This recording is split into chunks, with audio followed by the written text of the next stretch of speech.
ကဲအားလုံးပဲ TikTok မှာဖုန်းပြောလို့ရပြီဆိုတာတီးပြီးသွားကြပြီလား TikTok မှာဖုန်းပြောလို့ရသွားပြီဆိုတော့ကျွန်တော်တို့ VPN ခံပြီးတော့ Messenger ကိုတွားပြီးတော့တခုတကဖုန်းခေါ်ကြမလို့တော့လောက်ပုံလုံးလေးကိုကျွန်တော်ပြပေးမယ်ကဲအဲ့ဒါဆိုလို့ရှိရင်ကျွန်တော်တို့ TikTok တွေကိုတွားမယ်တွားပြီးပြီဆိုလို့ရှိရင်တော့ဒီမှာလူပုံလေးရှိတယ်အဲ့ profile ဆိုတဲ့ဟာလေးပေါ့အဲ့လိုနှိပ်လိုက်နှိပ်ပြီးသွားပြီဆိုလို့ရှိရင်တော့ဒီအပေါ်ဆုံးထောင်ဒီမှာမြင်းချောင်း၃ချောင်းလေးရှိတယ်အဲ့လိုနှိပ်လိုက်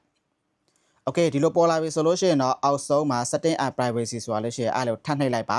ဒီလိုမျိုးဝင်သွားပြီဆိုလို့ရှိရင်တော့ notification ဆိုတာဟာလေးကိုထပ်နှိပ်လိုက်အောက်လေးနည်းနည်းဆွဲလိုက်မယ်ဒီမှာ voice call ဆိုတာလေးရှိပါတယ်အဲ့ထက်ကိုဝင်လိုက်ပြီဆိုလို့ရှိရင် everyone ဆိုတာလေးနှိပ်လိုက် Okay အဲ့ပြီးရင်ရှင်အမားကြီးလေးနှိပ်ပြီးတော့ထွက်လိုက်ပါတော့ Okay အဲ့ဆိုရှင်ကျွန်တော်တို့ဖုန်းခေါ်လို့ရပါပြီအဲ့တော့ကျွန်တော်တခုပြပေးမယ်နော်တယောက်ကိုဖုန်းခေါ်မှာဆိုလို့ရှိရင်ကိုပြောချင်တဲ့တရားကိုရွေးလိုက်ရွေးပြီးသားဆိုရှင်ဒီမှာအပေါ်ထောက်နေမှာဖုန်းပုံစံလေးနဲ့အားလေးကိုနှိပ်လိုက်ပြီဆိုလို့ရှင်တော့ဖုန်းခေါ်လို့ရတော့ပါပြီ Messenger လိုမျိုးကျွန်တော်တို့ဟိုဗီဒီယိုကောတော့ခေါ်လို့မရသေးဘူးဟိုဗီဒီယိုပို့တာတို့ပုံပို့တာတို့ပြီးလို့ရှိရင်ဖုန်းခေါ်တာတို့အကုန် Okay သွားပါပြီဒီလိုမျိုး TikTok နဲ့ပတ်သက်တဲ့အကြောင်းအရာလေးတို့သိချင်တယ်ဆိုလို့ရှိရင်ကျွန်တော် follow ပေးခဲ့ကြပါဦးနော်